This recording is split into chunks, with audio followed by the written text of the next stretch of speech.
Jai Meher Baba. How to love God? To love God in the most practical way is to love our fellow beings. If we feel for others in the same way as we feel for our own dear ones, we love God. If instead of seeing faults in others, we look within ourselves, we are loving God. If instead of robbing others to help ourselves, we rob ourselves to help others, we are loving God. If we suffer in the suffering of others and feel happy in the happiness of others, we are loving God. If instead of worrying over our own misfortunes, we think of ourselves more fortunate than many, many others, we are loving God. If we endure a lot with patience and contentment, accepting it as His will, we are loving God. If we understand and feel that the greatest act of devotion and worship to God is not to hurt or harm any of His beings, we are loving God.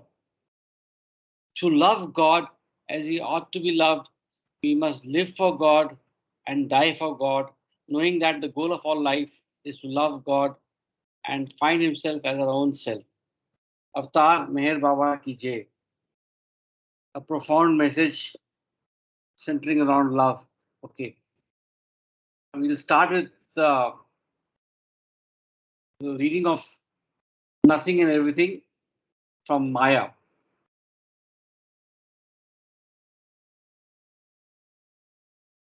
Maya is equal to the falsity of the process of thinking. Maya is the falsity of the process of thinking that manifests through the three worlds of creation. This manifestation is of infinite imagination. The reason for the manifestation of mental fine imagination in subtle and gross forms of the universe, in energy and space, is because of false consciousness, false thoughts, and false ego. When false illusory thoughts start in the mental sphere in seed form, the latent subtle sphere and subtle imagination manifest through energy in gross space and form, and this process, thought energy form, is due to Maya. It is false consciousness and the process of thinking that are responsible for cause and effect, time and space. They create the imaginary creation in the imagination of infinite false mind. Cause and effect, time and space do not have their existence root in infinite intelligence, but exist only because of false thinking. Causation and relativity are due to false thinking. Here and now, it is the process of thinking that brings about the manifestation of infinite imagination in mental, subtle, and gross forms in the infinite intelligence. The manifestation is the mental imagination in the mental sphere through innumerable mental forms, the subtle imagination in the subtle form through innumerable subtle forms, and the gross imagination in the gross sphere through innumerable gross forms. And for infinite intelligence, the imagination that shows itself in the form of process of thinking is Maya. I find this really profound. Uh, a deep dive into the explanation of Maya.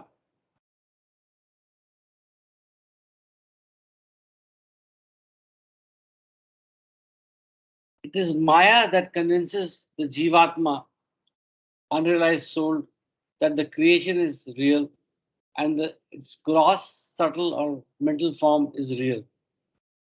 When actually it is false and it is an imagination. Thus, the whole creation is a mere imagination of the thinking process of infinite intelligence.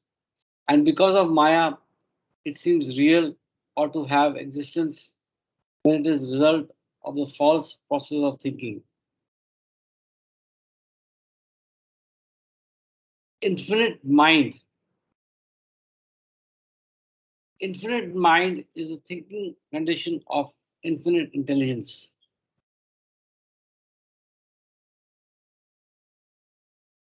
When infinite mind is in Maya, it is the false I ego state.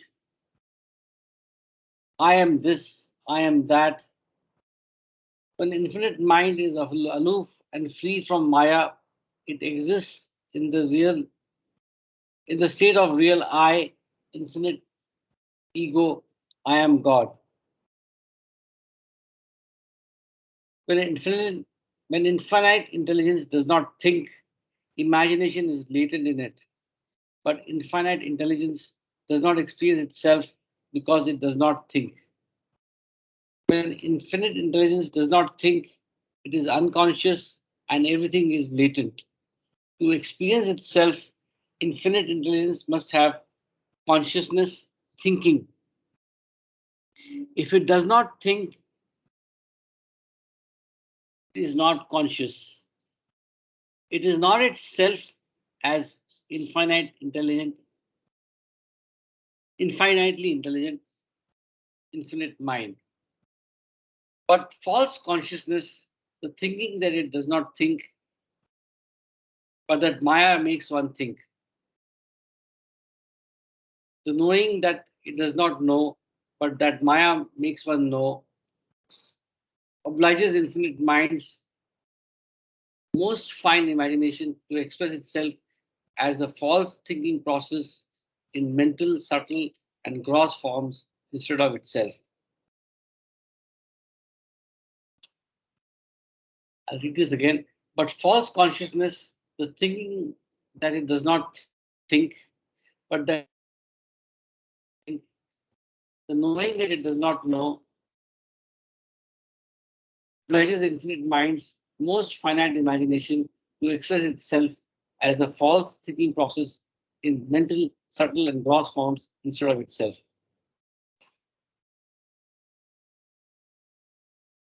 Consequently, infinite intelligence experiences the manifestation of its own infinite imagination instead of itself, soul.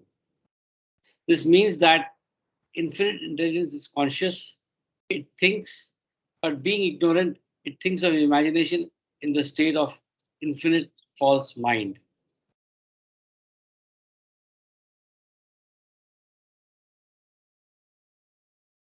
Infinite intelligence experiences its imagination, and because of Maya, takes imagination to be real. Hence, because of that repression, it cannot experience itself. So here I think we can take an analogy of a mirage in the desert. We think that there is water, but there is actually is just a imagination or just a picture in one's mind. Infinite intelligence should think consciously of itself in its unconscious state. It should be conscious even in the state of deep sleep. Infinite mind should not think of imagination, illusion, but of itself as soul, reality. However, this purpose of infinite thinking can only be achieved when falsity in the process of thinking vanishes. It is again, infinite mind should not think of imagination, illusion, but of itself as soul, reality. However, this purpose of infinite thinking can only be achieved when falsity in the process of thinking vanishes. So one has to only think about itself as soul. Only then can infinite intelligence experience itself, soul, think of itself as the infinite real mind and not as the cosmic creation, illusory phenomena as in the state of infinite false mind. When infinite intelligence is conscious thinking and thinks of the cosmos, illusion, ignorance, then it is the ordinary conscious state. Then it is in the ordinary conscious state. In order to think of itself, infinite intelligence must think infinitely, meaning the process of thinking should be infinite real thinking. As infinity has no limits, when infinite intelligence has a real infinite thought, illusion, false thinking automatically comes to an end.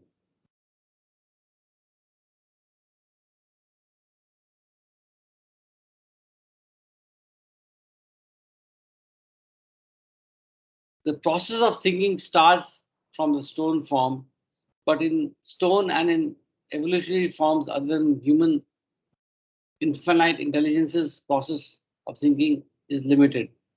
In human form, infinite intelligence thinks infinitely, meaning the process of thinking is continual, endless, and so it can experience itself as infinitely intelligent, know its own infinity only in this human form. But the falsity of impressions, sanskaras, compel it to think of itself as limited, meaning infinite intelligence, sorry, experience itself as finite, even in man, where the process of thinking has no end. So the impressions make it limited.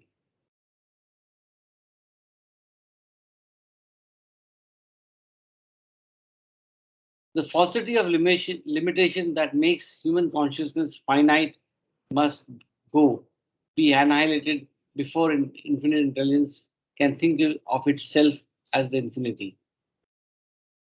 In the sound sleep state of an ordinary man, infinite intelligence does not think and is unconscious, so it experiences nothing. In the dream state, infinite intelligence is semi conscious, not fully conscious, and only thinks to some degree. It has experience of its illusion in the astral. In the awake state, being fully conscious of illusion, but not as illusion, infinite intelligence through man has experience of gross, subtle, and mental worlds.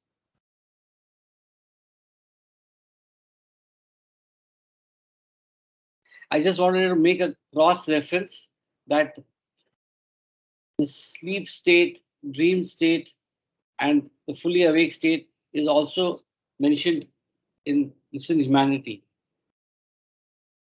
explained by the words of Baba. In the ordinary person, infinite intelligence thinks infinitely, but its thinking is completely false due to sanskaras, and so instead of taking itself to be infinite, finds itself to be limited. In subhuman evolutionary forms, the process of thinking is limited because the consciousness is still developing, and so infinite intelligence cannot experience itself as infinite.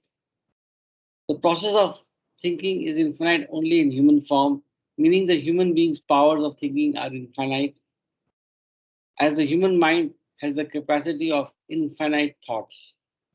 However, because of the sanskaras in human form, the infinite intelligence is under the delusion that it is limited. Though it can experience infinity in human form, the sanskaras do not allow it, binding it to limit.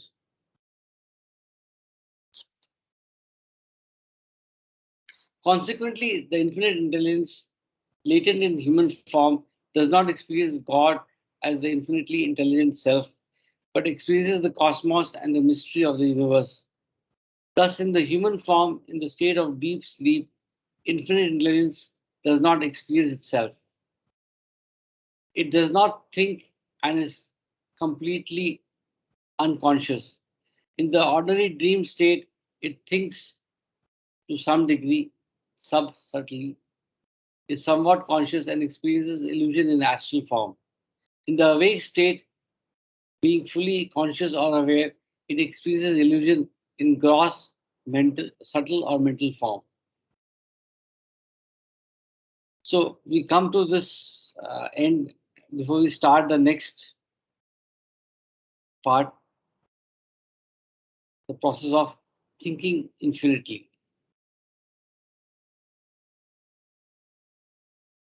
The process of thinking infinitely in infinite intelligence are contained the infinite false I, the infinite false mind, and the infinite false egoism, whereby through infinite imagination, infinite universes have emerged into being. For that purpose, in the ocean of infinite false I are an infinite number of false drops, ego minds, resulting in an infinite number of thinking processes by the infinite number of drops. The gist of it is that in the infinite false I are an infinite number of individual limited false eyes, an infinite number of individual limited false minds, and an infinite number of individual limited false egoisms. Here and now, because of the infinite false thinking by the universally infinite false mind, infinite imagination emerges through the infinite forms of gross, subtle, and mental universes. The infinite, illusory gross universe of matter is the gross form of the infinite subtle universe of energy, which is in seed form in the infinite mental universe of mind.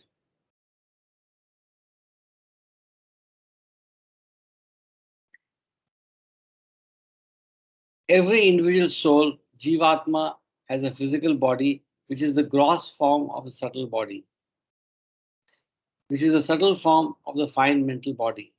It is through the infinite false I, its thought, that infinite intelligence experiences its infinite imagination by the process of infinite false thinking.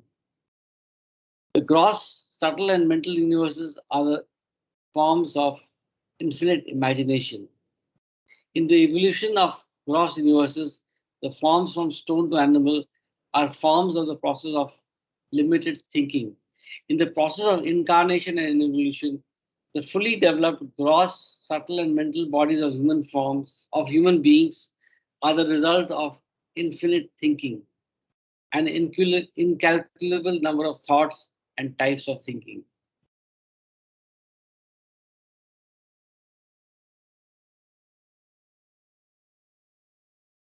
In the infinite false I, meaning infinite false mind, in the process of infinite false thinking, exist three bodies containing three forms of imagination, containers of the infinite mental imagination, Brahmand, the infinite subtle imagination, Pran and Chaya, and the infinite gross imagination, Kaya.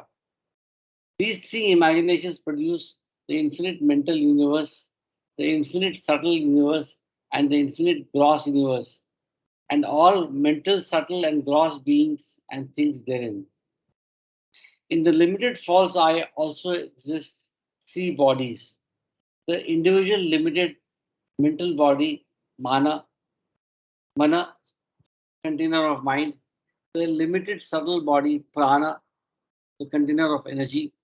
And the limited gross body, form, container of matter. The limited minds are countless, and every limited mind has three bodies, mental, subtle, and gross. Infinite intelligence experiences its infinite imagination through the false limited minds by degrees, by gross, subtle, and mental experiences of universes, through countless gross, subtle, and mental bodies. Thereby, the soul, until it realizes its infinite intelligence in the state of infinite real mind, by using the limited false mind, gradually experiences the gross universe through the gross body, the subtle universe through the subtle body, and the mental universe through the mental body, to ultimately experience the infinite false mind in nirvana and to establish itself as the one infinite real mind in nirvikalpa.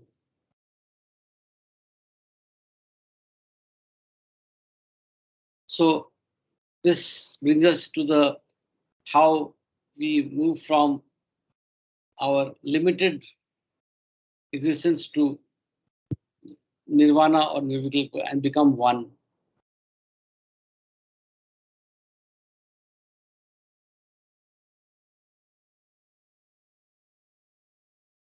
Before I go to the next section on the human form, are there any observations or questions or comments?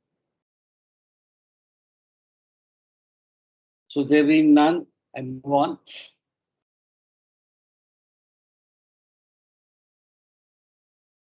The human form. Through the medium of gross, subtle, and mental bodies, infinite mind experiences fully the gross, subtle, and mental worlds as a human being, and the meaning of it is that the infinite mind, through the gross, subtle, and mental bodies, has every possible experience of everything only in the human form. In the human form, the gross, subtle, and mental bodies are fully developed. Excuse me. So the mind is fully active and capable of having gradually every possible experiences of the gross world and the subtle and mental planes. But in the lower subhuman forms in evolution, infinite mind has more limited experience of the three worlds. Because the three bodies are still in the stages of developing in these different evolutionary forms of stone, metal, plant, worm, fish, bird, and animal.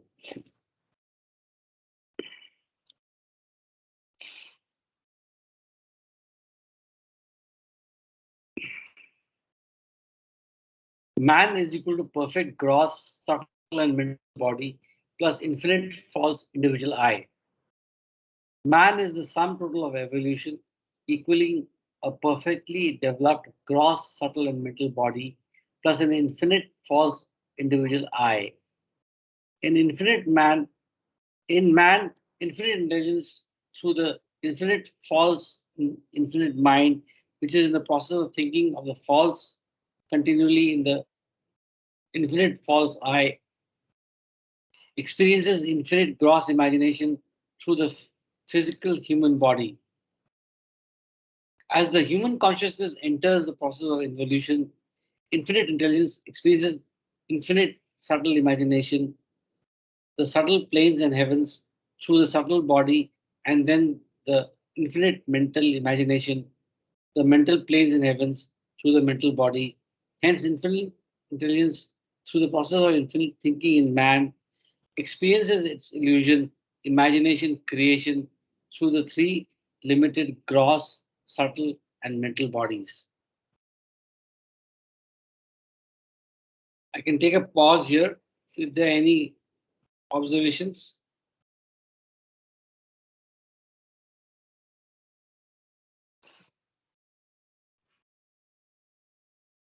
And through these bodies, limited imaginations, it experiences its infinite imagination, gross, subtle, and mental worlds. So body is the mental, is the medium for experiencing. All the numberless individual minds are contained in the infinite false mind of the infinite false I. And this infinite false mind and the infinite false I reside in infinite intelligence. Every individual human infinite false mind is in the state of limited false mind. In the human being, the mind is infinite and at the same time it is limited by its own experience.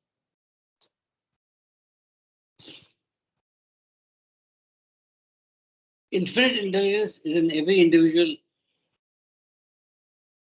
infinite false mind, and only through limited false mind, gross, subtle, and mental bodies does infinite intelligence experience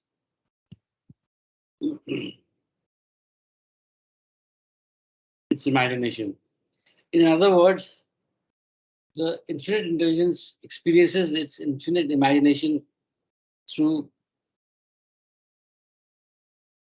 human mind that is experiencing gross, subtle, and mental worlds as an ocean that experiences every drop, the infinite mind that experiences every thought. Infinite intelligence, the infinite.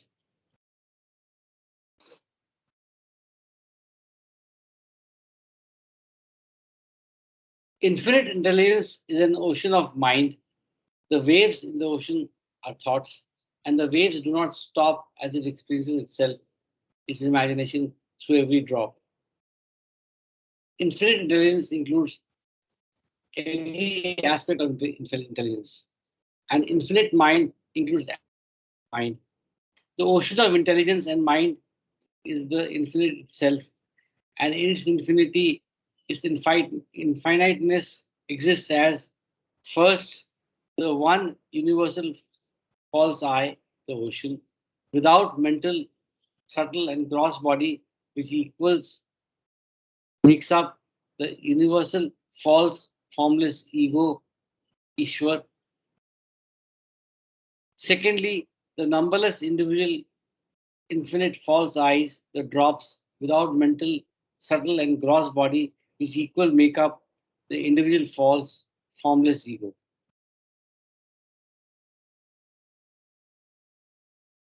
The individual false formless ego cannot experience infinite intelligence, nor the mental, subtle, and gross bodies, the uncreated drop.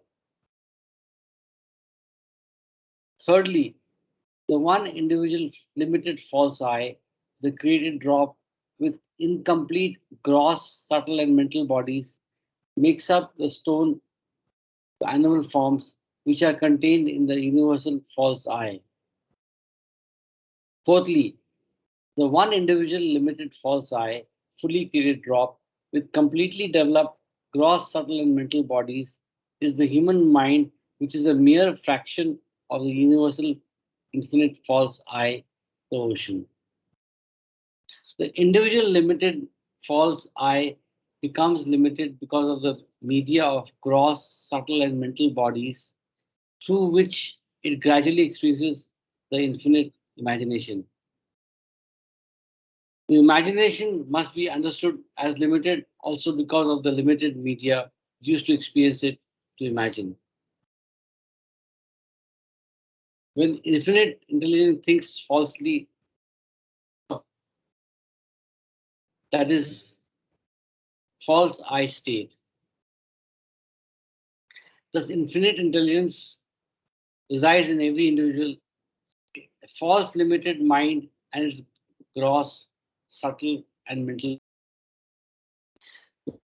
intelligence experiences itself as the false mind caused by the process of false thinking, then it is a gross conscious human being with gross sanskaras, or is extraordinary conscious as a subtle or mental conscious with subtle or mental sanskaras.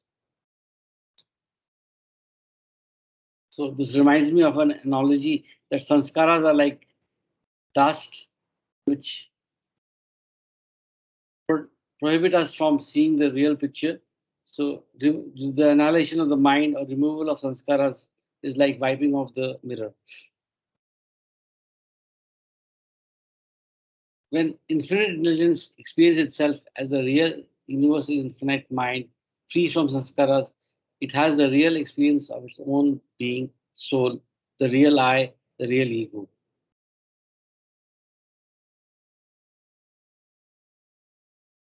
Before we go into the next, I'm taking a small pause. Anybody has any observations or any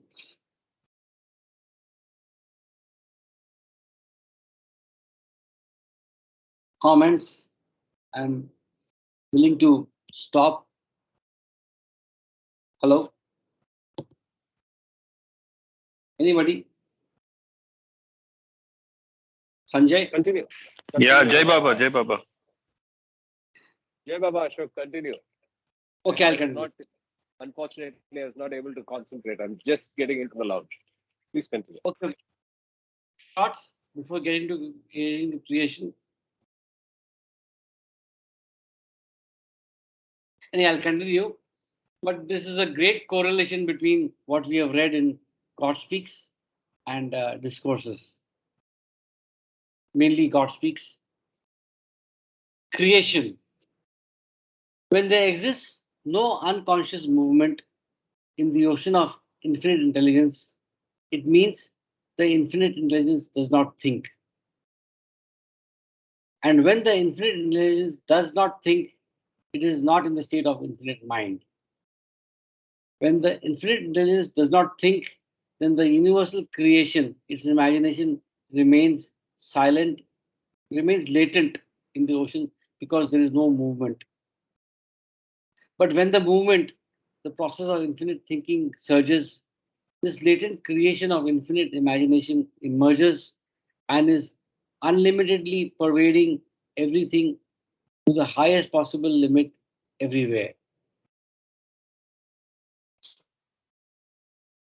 Because of the process of infinite thinking, the infinite movement, the creation begins, and due to the thinking process itself, infinite intelligence reaches the highest evolutionary state, human form, having emerged from the most finite gross manifestation of its imagination, the atom.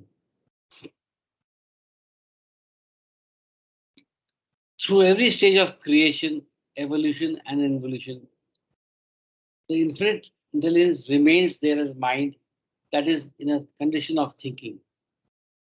Evolution is infinite intelligence in the state of limited thinking, and involution is the process of consciously thinking infinitely. The process of infinite thinking is a point, called in Sanskrit the Om point, or in Persian the Ahur point. It is from this point in infinite intelligence that the entire process of infinite thinking begins.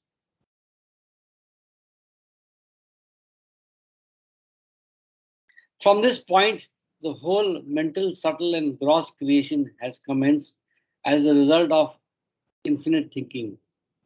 Real infinite thinking is only one thought, but the process of thinking itself is false. That is, to think is the movement of creation. As a result, infinite forms of false emerge in the shape of an infinite number of universes. So it's the first time I'm seeing that the reference of the Ahur point, that's an equivalent of Om. That is interesting.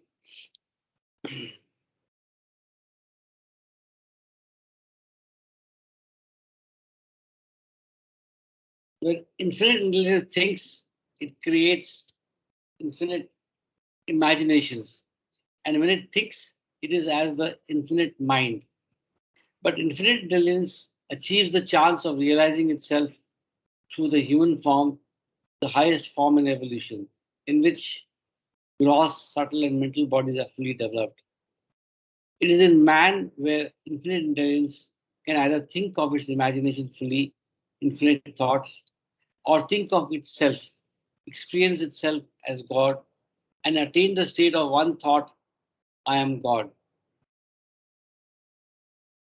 As long as the process of thinking has not reached its ultimate stage of development, human form, and as the universes, its imagination, are not fully experienced as infinite mind, infinite intelligence cannot have the experience of itself. For this purpose, to experience itself, infinite intelligence must progress to the human form, for only in human form does infinite intelligence have the possibility to experience itself because the mind is fully developed. In other words, the human mental body, mind, has the capacity to become infinite, infinite mind, and this capacity is in the thinking power of the mind itself. In subhuman forms, throughout evolution, undeveloped mental states, the thinking powers and the process of thinking are limited. Consequently, infinite intelligence has no possibility of fully experiencing the universes, its imagination. So long as the powers of thinking are not infinite, infinite intelligence cannot think of itself, meaning it cannot fully experience itself. Infinite thought is the only one. To be conscious of infinite thought and to attain infinite thought through the process of infinite thinking, the individual human being must have an infinite number of thoughts in imagination.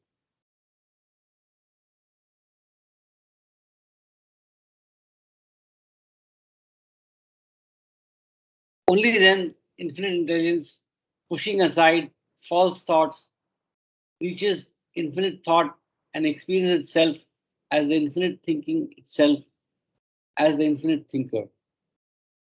Infinite intelligence, in order to think of itself and to experience itself, has to think. It must think to be the infinite intelligence that it is, and it must think infinitely to use its infinite mind. However, the instant thoughts begin in the own point, mental, subtle, and gross imagination in the form of mental, subtle, and gross worlds are created.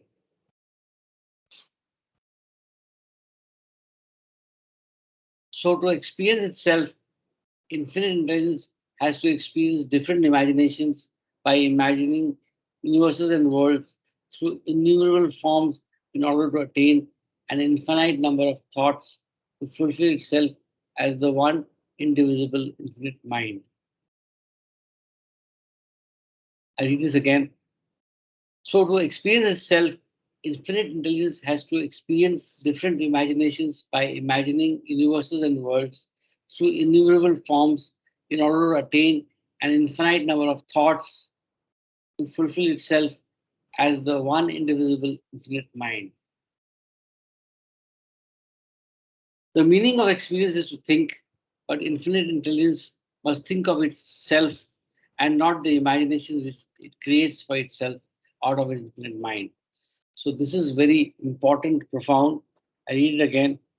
The meaning of experience is to think, but infinite intelligence must think of itself, self with a capital S, and not of the imaginations which it created for itself out of its infinite mind.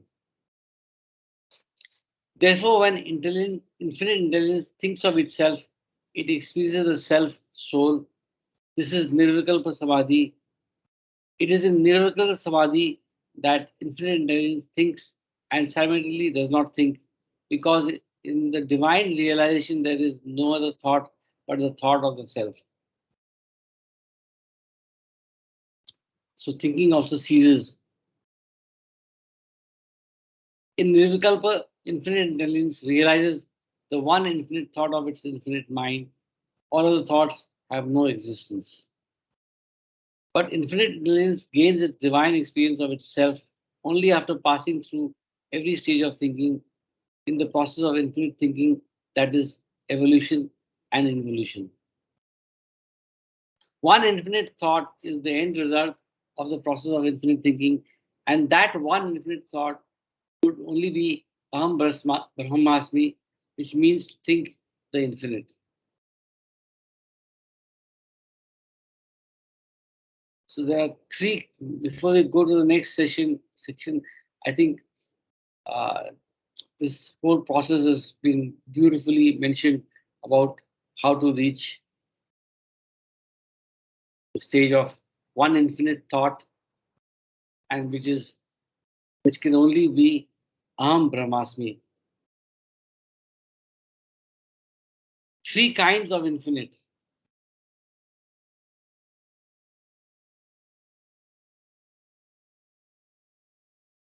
The kinds of infinite.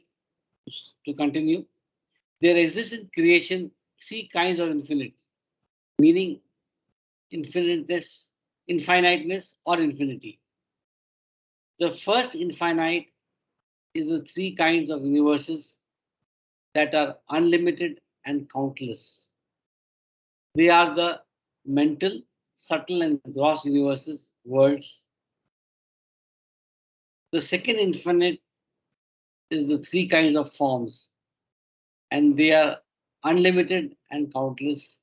They are the mental, subtle, and gross bodies. The third infinite is the three kinds of imaginations, and they are unlimited and countless. They are in the form of mental, subtle, and gross thinking.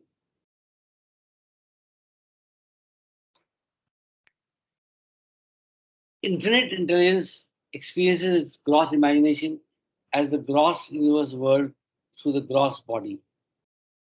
In involution, infinite intelligence experiences its subtle imagination as the subtle world's planes through the subtle body, and its mental imagination as the mental world's planes through the mental body. But the development of experience goes hand in hand with the development of consciousness, the world, the body, the thinking. So this is profound again. But the development of experience goes hand in hand with the development of consciousness, the world, the body, the thinking. Infinite intelligence has different degrees of mental imagination, subtle imagination, and gross imagination according to the consciousness in stone, vegetable, and animal forms. Yet, because the mental, subtle, and gross bodies are not fully developed in these evolutionary forms, infinite intelligence does not experience its unlimited capacity to think of mental, subtle, and gross imagination in the form of stone, vegetable, and animal. Because there is the most finite consciousness in stone, infinite intelligence has practically no experience of its gross imagination since the three bodies are undeveloped.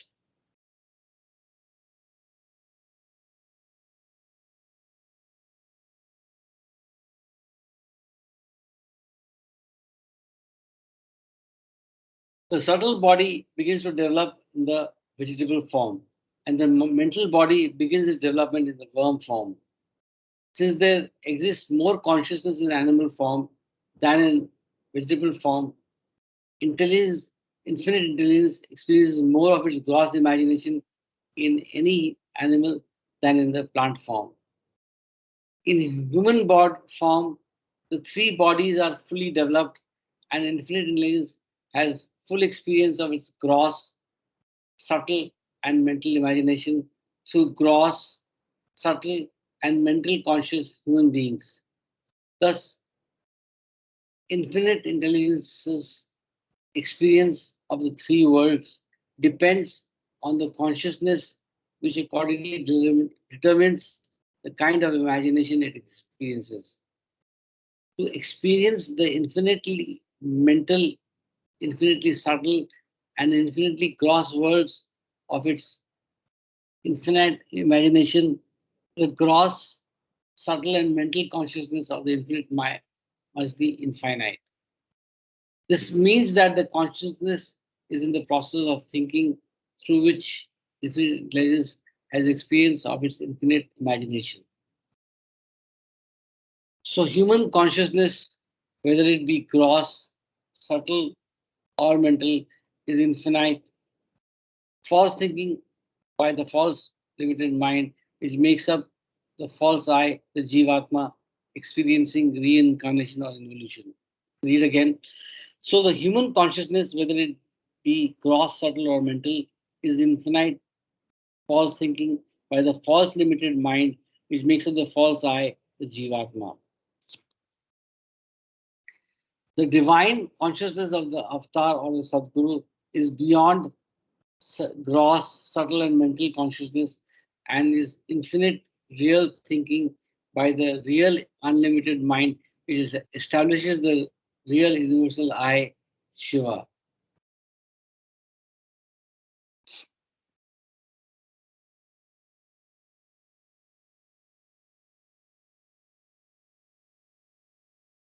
Consciousness is practically nil in the forms of stone and metal.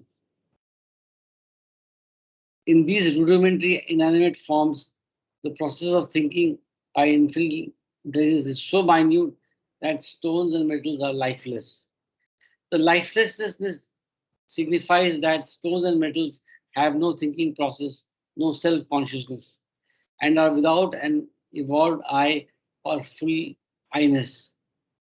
In progressive forms, further on in evolution, plant to animal, consciousness through the process of false thinking increases gradually along with the experience of the imagination of infinite intelligence.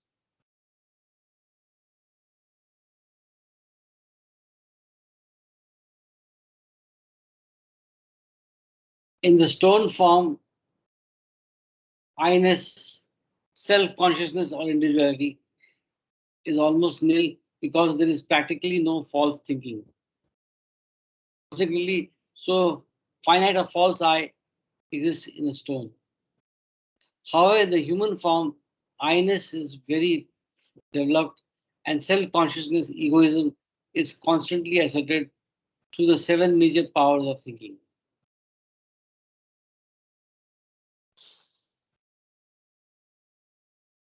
This very I-ness is the veil between God and his slave, Banda.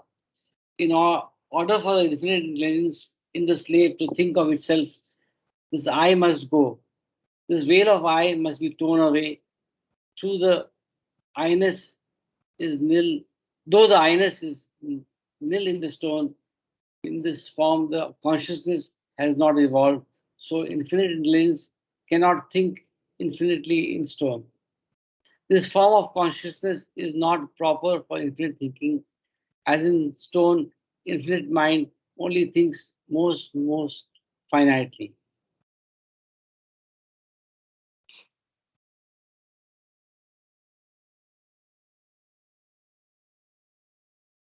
So the process of evolution we can also liken it to limited thinking to infinite thinking, from finite to infinite. To think of itself, infinite intelligence must think infinitely, because if it did not think infinitely, it would not have realized itself to be infinite intelligence. In human form, the process of thinking by infinite intelligence is so vast as to be almost infinite. But though the human mind is thinking is vast, nevertheless, it is in a process of false thinking. This means that man's I-ness is extreme in him. False I has its fullest expression, egoism. Infinite false thinking of infinite intelligence is the infinite false I, man. Man is the complete false self with complete false I-ness. This I-ness is the infinite false ego which makes up the human mind of gross, subtle, and mental consciousness. This infinite falseness happens only in human form, where man can drop. Yeah. Somebody says something. Ravi, I heard something. Jai Baba. Jai Baba Ravi, good to hear you. Tell me. You want to say something? No, I just joined. Sorry. Okay, right. Okay. Welcome. So we are actually just reading infinite intelligence. This infinite intelligence, this infinite falseness happens only in the human form, where the man can stop thinking falsely and acquire infinite real thinking, the one thought of God. Only when man is God realized can the infinite self think of itself, the soul, experience itself as infinity, and establish its truth, reality eternally.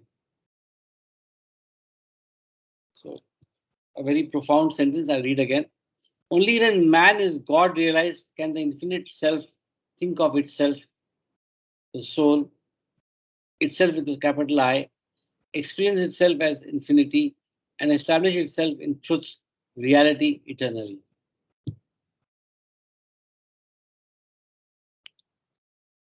When infinite intelligence thinks of itself, it is established in the real I amness. That is, consciousness is established in the state of real infinite I am God.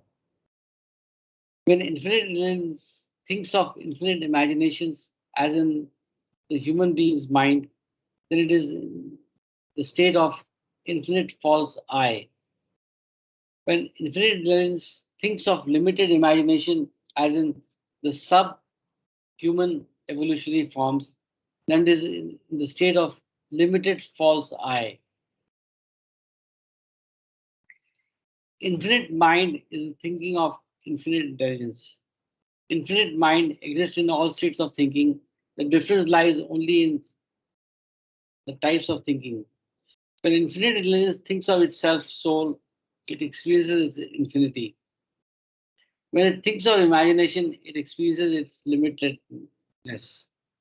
Infinite intelligence exists in everyone, as does limited intelligence. And infinite mind exists in everyone, as does limited mind. But to think only one infinite thought, infinite intelligence falls prey to infinite imagination, and so journeys a long, long way only in imagination. Ultimately, when infinite intelligence experiences itself soul, it knows that it is perennial, and the journeys it made as a Jivatma were journeys in infinite imagination. When this experience is attained, infinite intelligence is Shiva. So Maya has a role to play. It creates imaginations, illusion, and only when we can realize, we know that that we are Shiva. It is, I'll read this again. It knows that it is perennial, and the journeys it made as the Jivatma were journeys in infinite imagination. When this experience is attained, infinite intelligence is Shiva. God, the universe, and Maya.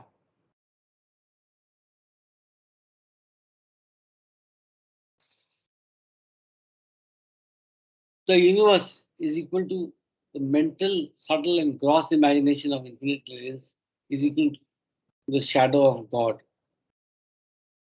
The whole universe is the shadow of God because God is infinite, the shadow too is infinite. The shadow is false since it is the imagination of God. Yet, that which makes the false shadow seem real is Maya. Even this Maya is infinite, and so God is mental shadow, subtle shadow, and gross shadow, and Maya are all infinite.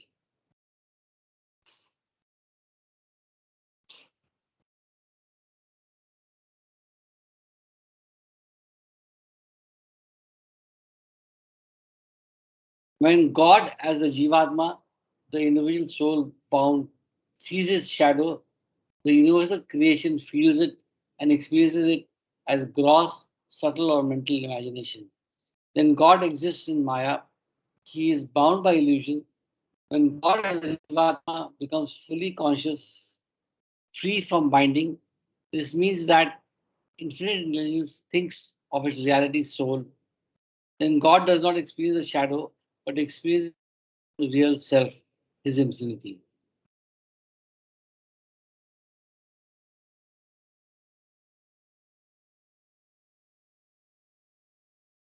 The shadow, the universe or infinite imagination has different states. Unknowing its in its origin, the mental, subtle, and gross.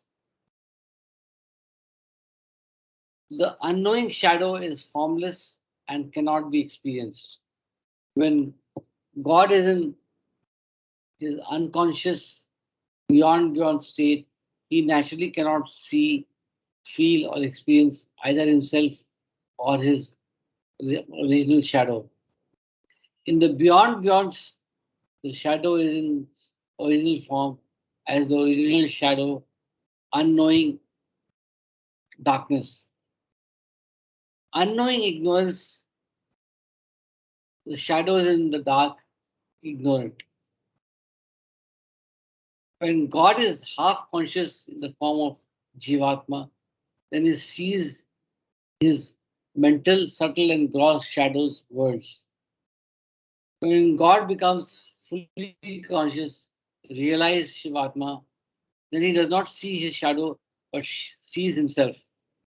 In the infinite experience of Nirvana and Nirvikalpa, God, through the eyes of man, sees his original shadow in Nirvana, but instantaneously, when he enters Nirvikalpa, shadow disappears. Man as God, through the eye of God, sees only himself. The shadow of creation is latent in both the deep sleep state and the awake state of a Brahma, Brahmajnani, a God conscious human being. The shadow of creation is latent in both the deep sleep and the awake state of a Brahmajnani, a God conscious human being.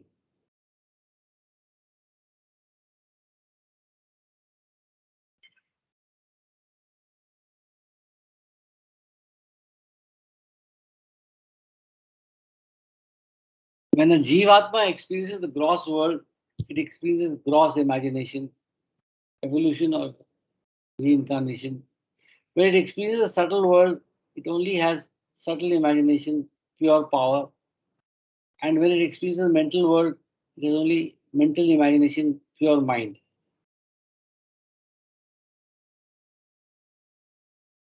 It's the subtle and mental worlds. In the subtle and mental worlds, the Jivatma is experiencing still a state of a shadow and thinks of imagination, but this is a higher imagination.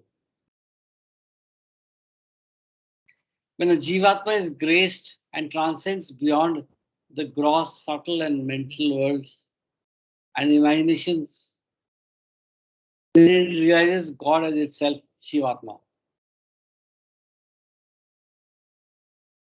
The worlds of the shadow of God, mental, subtle, and gross, are the three states of infinite imagination manifested as creation, and they are the three states of infinite dream, experienced as illusion and nothingness.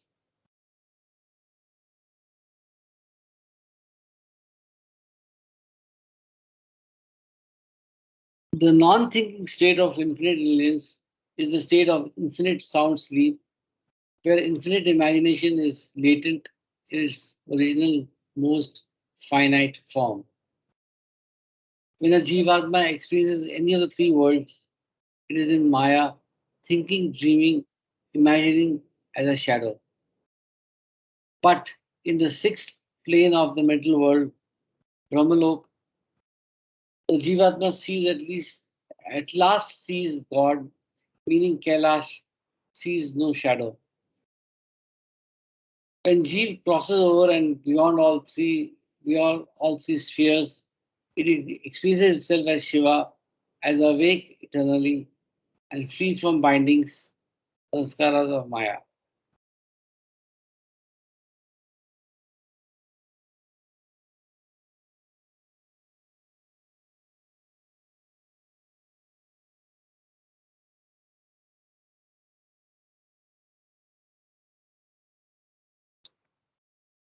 So, Go on, Ashok. What's yeah, happening? yeah. I mean, just give me a. Sure. But in the sixth plane of the mental world, Brahmalok, the Jivatma at last sees God, meaning Kailash sees no shadow. When Jeev crosses over and beyond all three spheres, it experiences itself as Shiva, as awake eternally, free from the bindings, sanskaras of Maya. And and it does not imagine because it has no sanskaras. As long as the Jivatma thinks it is in the bondage of Maya, when it stops imagining, Jeev itself, Jeev realizes it's itself Shiva. So basically, when we stop thinking or imagining, we reach our destination. So it's all the thinking and imagination. The original unconscious formless in the beyond can never be imagined because it is the non-thinking state of infinite intelligence existing eternally. We've discussed this many times that this is beyond the beyond is beyond our intellect or mind. The beyond is the original unconscious formless state of infinite imagination which can never be experienced as one must think to experience, and this state is without thought. All self-realized human beings experience the infinite real God who is infinitely beyond the worlds of shadow. They are infinitely thinking of the self as self. The real goal of life is to realize God as self. To achieve this goal, one should think infinitely. By gaining the capacity to think the infinite, one attains the infinite God and realizes him to be self. So we come to the next part, the creator, preserver, and dissolver. So So I think he's taking each aspect of it and evaluating as a overall the whole picture. He's concluding that way. Yeah, he's getting into That is more. what I understand. Yes, yes, correct, Ravi. Very good observation. And it is basically and you know, expansion of what we have read in earlier Yeah, in God like Speaks. God speaks. So, what is the what is the title of this topic before what you just finished reading it? The title of Infinite the intelligence. topic. Hmm? Infinite, infinite No, no, no, intelligence. no. Go to the previous pages. Okay, one second. Sorry. It is, I think, one second. God, Okay, yeah. the universe, and Maya. Yeah, yeah. God, universe, and Maya. He took Page as 177. Mhm. Yeah, go ahead. Please go ahead. Sorry, Ravi, go ahead.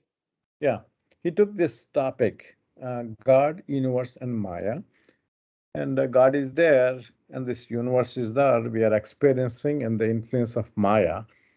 So he took it as a subject, and based on that, he gave the overall picture, a a bird's eye view about the whole thing. That is Yes, what we need to understand. you're correct, Ravi. Yes. Mhm. And basically, they are also, I mean, trying to expand what we have read in earlier. So it's a lot of details, sort of a detailed, treatise on and whatever has been there. But I think the dedication of God Speaks is really says it all. So the dedication in God Speaks says to the universe, the illusion that sustains reality. So I think Mm, that's very profound. It's a very small sentence, but it means it's very a profound thing. Yeah, potent and powerful. yeah. I got a little Any other? experience. I got a little Sorry, experience of that. you had. So, yeah, my personal experience. So, my second child was born in the same hospital I was working. And then my wife had undergone some health issues. So I was more concerned about her health issues than the baby that was born. So, but the hospital people were forcing me because in America, the thing is, unless you give the name, unless they register, they cannot release the patient and the child. So they were forcing me, hey, tell us what's the name. I have to register. He was born. We have not registered yet. We are supposed to do that. That's our regulations. And one evening, I came home with my older child. And then I don't know what to do. I don't know what name we to go. We never thought about it. And then, out of complete space of mind, I went to my library. I have a small room, library room. Uh, I looked at, I thought, okay, let me pick up God Speaks. I opened the God Speaks. And then I thought I was expecting subconsciously Baba was going to give me some name. And then I opened the first page. This is what exactly I found, whatever you read. This is dedicated to the illusion that's what sustains. I'm sorry, this is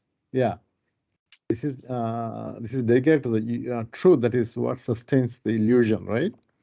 Is that what it says? How it is dedicated? I'll Can just read. I'll read again Hmm. from God Speaks. Dedication. Sorry, dedication to the universe, the illusion that sustains reality. Yeah, yeah, that is exactly I found. And I thought, okay, what it means is the Maya. We are under the influence of Maya. So next day, I thought Baba gave me an idea. I thought next day I went and told the hospital administration, the nurses, Okay, the name is Maya. That's how we named our second daughter as Maya. Correct. And in what we read earlier, I just wanted to read from Listen Humanity, or one can go to page 120 of Listen Humanity. He has really given the difference between sound sleep, dreams, and roused from sleep. So if you give me a minute, I'll just read. Yeah. Tell us Normally what you read. Yeah. Normally, for the ordinary man, this consists of A. Sound sleep is equal to unconsciousness. B. Dreams, subconsciousness of duality. And C. Roused from sleep, full consciousness of duality. What we had read earlier, I'll just read the whole passage once again from Listen Humanity. The passage from sleep to wakefulness consists in the passage from A. Unconsciousness to subconsciousness, and finally to C. Full consciousness. Normally, for the ordinary man, this consists of A. Sound sleep, unconsciousness, B. Dreams, subconsciousness of duality, and C. All from sleep. So I think the earlier part, which I think you were probably there or not there, what I read is, again, sort of elaborate upon what is mentioned in Listen Humanity.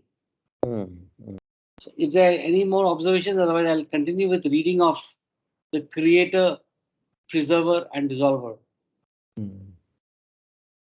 Brahma. Sanjay ji, what do you think? Mahesh.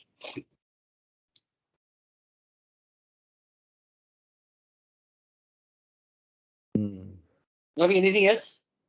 Yeah, no, go ahead. That's it. That's good. This is also, very nice. Yeah, very profound. The whole creation is divided into the Creator, Preserver, and Dissolver. The Creator, Preserver, and Dissolver. Infinite intelligence in the state of infinite false mind remains in the state of the Creator, Brahma, and which becomes the Preserver and Dissolver, Vishnu and Mahesh. When infinite intelligence is in the state of infinite real mind, there exists no imagination, no universes, no shadows, nothing exists but self.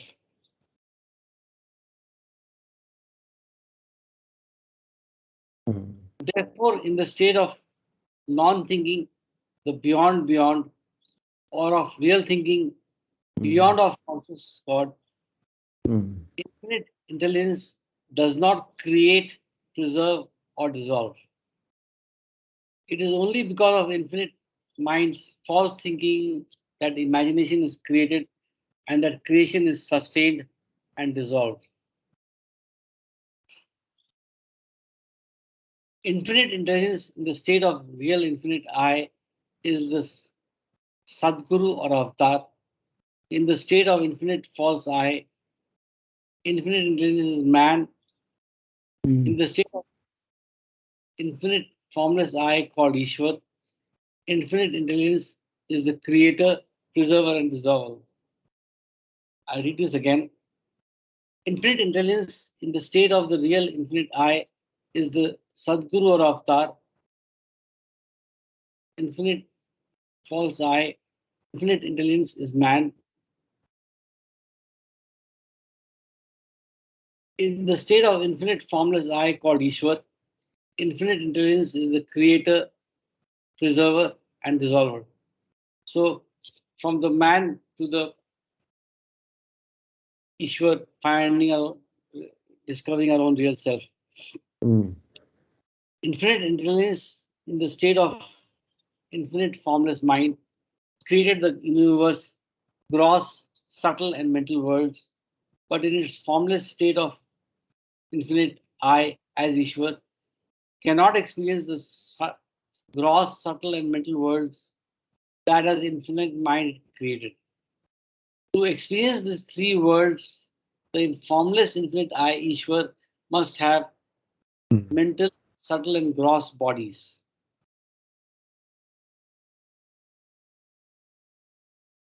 Form is developed by degrees from stone to man, and man has fully developed mental, subtle, and gross bodies. Yet, because of the accumulated sanskar with the human mind remains limited, even though man's thinking is infinite. The limit of the limited mind cannot give way to infinite. The infinite mind is infinitely far away. Man requires the help of the Sadguru.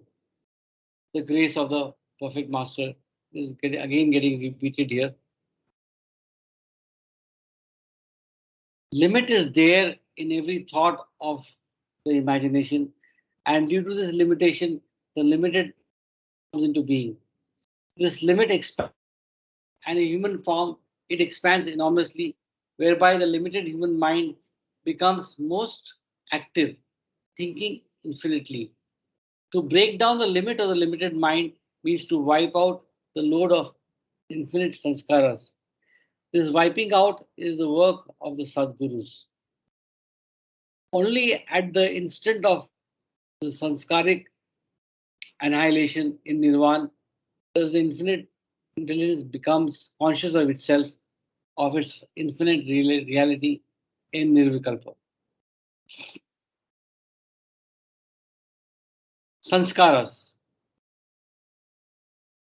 By the mind's false thinking, whatever impressions are created in it are called sanskaras. Sanskaras are stored in the individual mind in seed form, and according to the connection of the sanskaras, mind forms a subtle body in germinating energy form, and according to the connection of the sanskaras in subtle form, a gross body is formed from the subtle body. Mhm. The subtle and gross bodies formed according to the connection of the sanskaras in the mind compel the mind to think falsely. I am this, I am that. As the Jivatma passes through reincarnation, it spends old sanskaras and gathers new ones, which are imprinted on the mental body. When the old sanskaras are completely spent, the physical body dies. So this, I am that, also, the name which we give is just a temporary identification.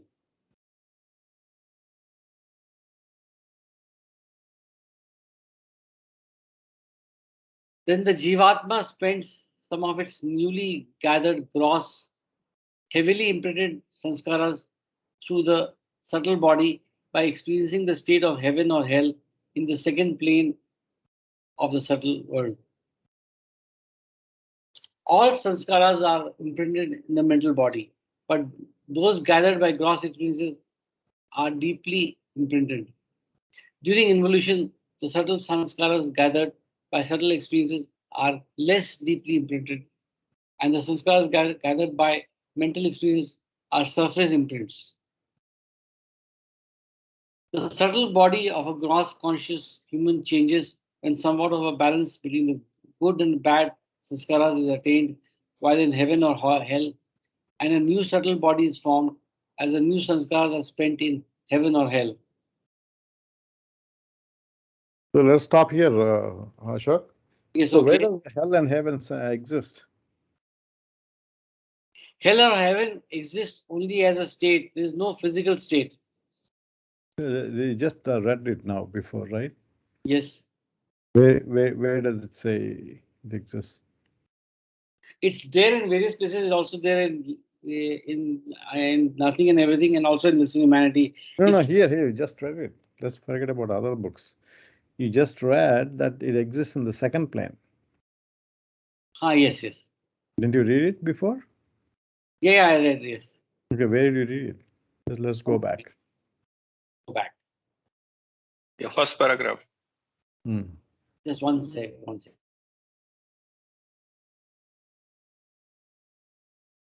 Okay. It was The right first there. paragraph. It was right there in It was, the later. Yeah. Go to the next. next page. Yeah. Yeah, here it is. Here it is. Yeah. The top, the first paragraph. Yeah. So where Yeah. does it say? Then the Jivatma spends some of its newly gathered gross, highly impregnated sanskaras to the subtle body by experiencing the state of heaven or hell in the second plane of the subtle world. Okay. This is something we That's it. never read before, right? Did we read before? Yes, yes. This is something new. to note Yes. Yeah. Thank you for pointing out. Heaven, Yes. heaven and hell are experienced in the second plane of the subtle world, but we are in the gross world, right? When we leave the body in the gross Yes. world, how is it that we are going into second plane? No, Is but that a let reasonable me. question to ask? Because soul will have to leave the gross body. The only option it is to be in the subtle plane. Why it is second, I do not know. Because first is a link between subtle and the gross. Hmm. So that is a kind of a intermediate state. So only Yeah. second plane is the pure subtle state. So that's the only Yeah. place it can go probably. Yeah. That's That's my a very interpretation. Yeah. Yeah, that's a very good answer. That is the answer. That's the answer. Yeah. Okay. So when do we experience hell and heaven? Only when we leave the body, right? Where is the Yes. body? Only with the existence of the body, mind, and energy body, we experience in the gross world. So when we leave the gross body, we are in the subtle form. The subtle body and the mental body and the subtle form, right? That's what the soul exists as. Yes. And Yes. the first plane is kind of not a very concrete plane. It's kind of in the gross plane, as Sanjay said. It's not either in the gross plane or in the second plane, first plane. So let's leave that. So because it is the state of subtle plane, it has to go to the second plane. Second place is completely in the subtle world. That is where the heaven and hell exists. See, it is saying here that the Jivatma spends some of its newly gathered gross, heavily imprinted sanskaras through the subtle body by experiencing the state of heaven or hell in the second plane of subtle world. So I Exactly. think there is here the highly dense sanskaras are experienced or are unwound in the second plane of the subtle world.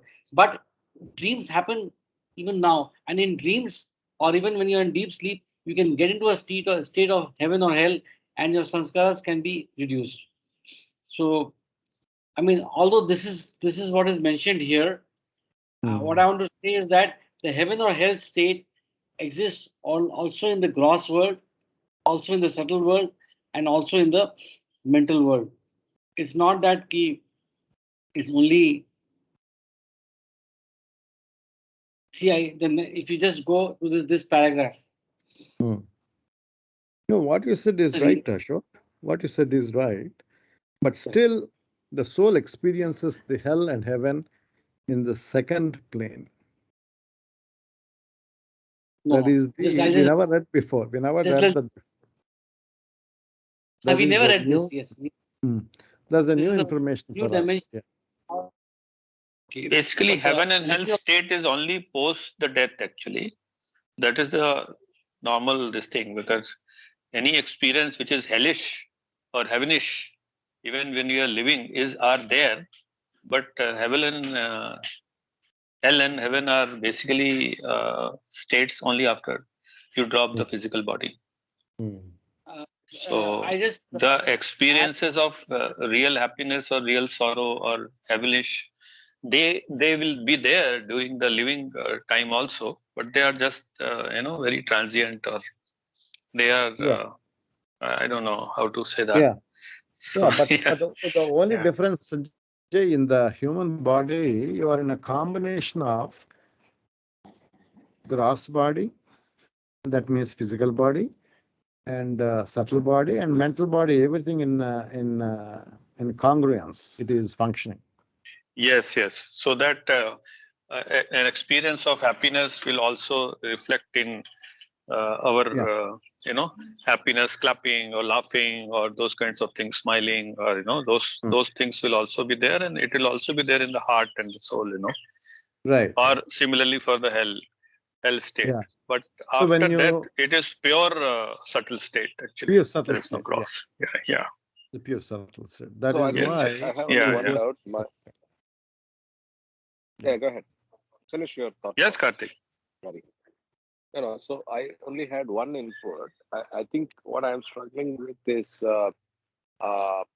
if it's involution, so the heaven and hell state, as we learned in discourses, the two keywords for heaven and hell is basically vivification of experiences. That is, it becomes more vivid and pronounced, but you don't experience it in the gross form. Okay? Second thing it says Yes. is it is in between two dropping the body to the next stage. These are the two key concepts of heaven and hell. Now what is being said here is subtle world. So I think I would take it with a grain of salt, because in the early births in reincarnation state, you will still experience heaven and hell. Is that in the subtle world? I don't know. Yes. Hope I'm making the The distinction. moment you take the human body and the moment you are in the process of changing the body, that's only when the body died, the body is left by the soul. And when it is ready to get into the new soul, then it experiences the heaven itself to balance out the sanskaras.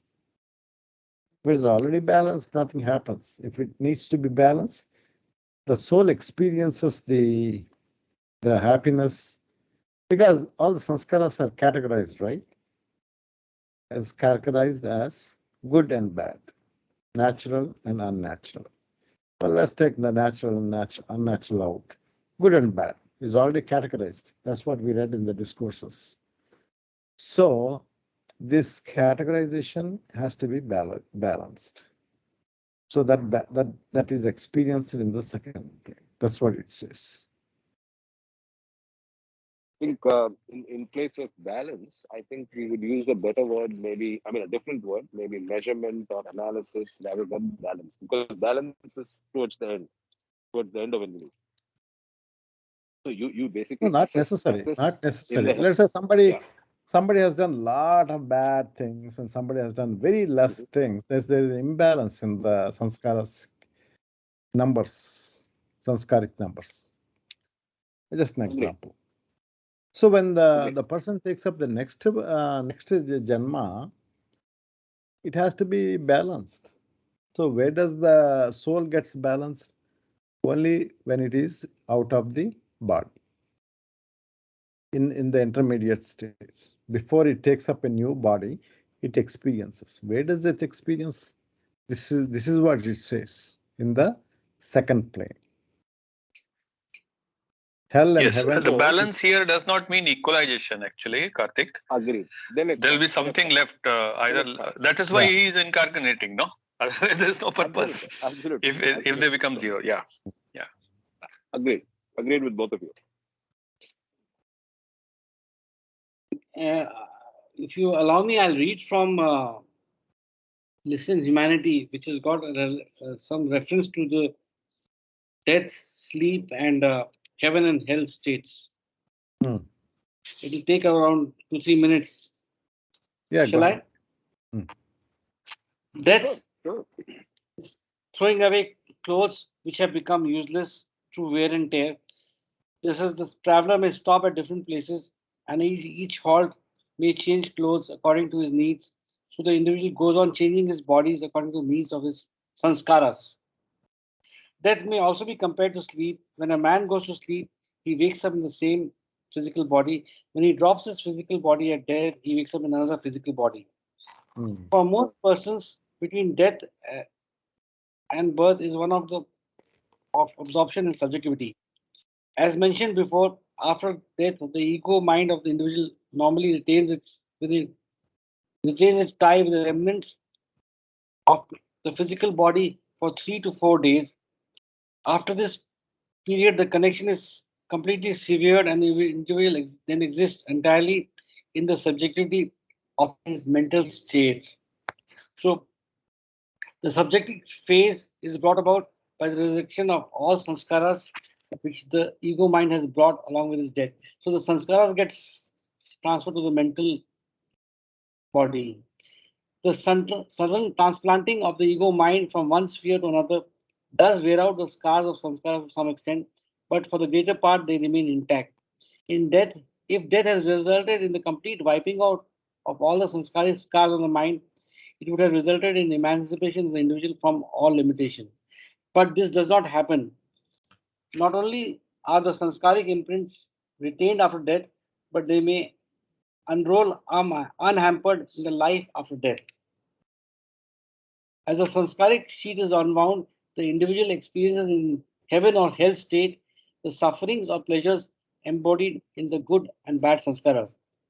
Every individual has both classes in his store, and his mental state in the life after death is determined by which of these preponderates. The intensity of sufferings or pleasures which the individual experiences through these divide sanskaras is so great that a greater exhaustion of the sanskaras is brought about during a relatively short period than in possible in hundreds of years of suffering or pleasure in earthly life. These posthumous mental states of intense suffering and pleasure, which are respectively known in religious literature as hell and heaven. In popular belief, they are incorrectly regarded as places or spheres. It is more appropriate to speak of hell state or heaven state rather than places. So it's basically a state, and the unwinding of sanskars can happen uh, either in the time after death and also in dreams. It is, I mean, not in dreams, when we get into sound sleep. So it's also possible when you're awake. I mean, when you're alive, not awake. When you're, so I think it's possible in both places. It's not that heaven and hell is experienced only when posthumously or when you're dead. That interim period of 3 to 4 days is when the intensity of the clearing of sanskaras is very high. Is my understanding. Happy to be corrected. I thought you read in Listen Humanity, right? Correct. Page. Then why do you say it's your opinion? And I read. I'm just saying that 105, 106, and page 120, 21. You all can also read it separately and relate to what is meant. Yeah. Just a small detail. I want to make very clear. Anyway, is it clear now? Don't bully poor Ashok, Ravi. No. Come on. Do I ever bully Ashok? Ashok, do you think I bully? I'm just speaking out because I only bully Kama. Is Kama here? No, he's not here. I enjoy bullying Kama. I don't know why. Finish reading this. Yeah. I'll just read this page and then is there anything else you want to say? And then we'll stop at the point where we can start from the next week. Then the Jivatma spent some of its newly gathered gross, highly imprinted sanskaras through the subtle body by experiencing the state of heaven or hell in the second plane of the subtle world. All sanskaras are imprinted in the mental body, but those gathered by gross experiences are deeply imprinted. During involution, the subtle sanskaras gathered by subtle experiences are less deeply imprinted, and the sanskaras gathered by mental experience are surface imprints. So the intensity of the sanskaras, their impact also reduces. Subtle body of a gross conscious human changes when somewhat of a balance between the good and bad sanskaras is attained while in heaven or hell, and a new subtle body is formed as the new sanskaras are spent in heaven or hell. This new subtle body is a reflection of the new psychic makeup of the connected sanskaras imprinted in the mind. The Jivatma is then born into a new gross human body, a reflection of a new subtle body, which is in turn a reflection of a new somewhat balance. Somewhat balance is an important word. Connected sanskaras imprinted in the mind. The subtle body is therefore a subtle medium for the mind, as the physical body is a gross medium for the subtle body. The false thinking by the infinite mind, the limit of the infinite, unlimited mind, the existence of the false ego, imagination, and the experience of creation are all because of sanskaras. As the sanskaras are, so are the gross, subtle, and mental bodies, and experience the illusion in the three worlds. Only when the infinitely thinking mind is completely free of good and bad, natural and unnatural sanskaras, opposites, does it experience the infinity of the soul. So I think we can have some discussion, because Jiva and Shiva is the next part which we can take up in the next session. And I'm open to any questions. Or Karthik, you'd like to say something? Karthik, Ravi, Sanjay, closing remarks, closing impressions, or the closing thoughts from what we have read. It's all in the mind, and it's the thought. Nothing. We'll continue next No, week. I don't have any comment to make, but please mark off the location Pardon? where he's talking today. I'm not able to do it. And save it on the folder. That's it. Just come in. Okay. Right click at coming film. We'll continue next weekend. Everybody have a great week ahead. Okay. Yeah. And I can't say enough, Ravi. This is a gem of a book. Yeah, it is a great book, Jay Baba. Yes, it's Who a great helped book. us. Thanks, Ravi. And Karthik, if you could just take a note that we stopped Jai at Baba, page everybody. 182.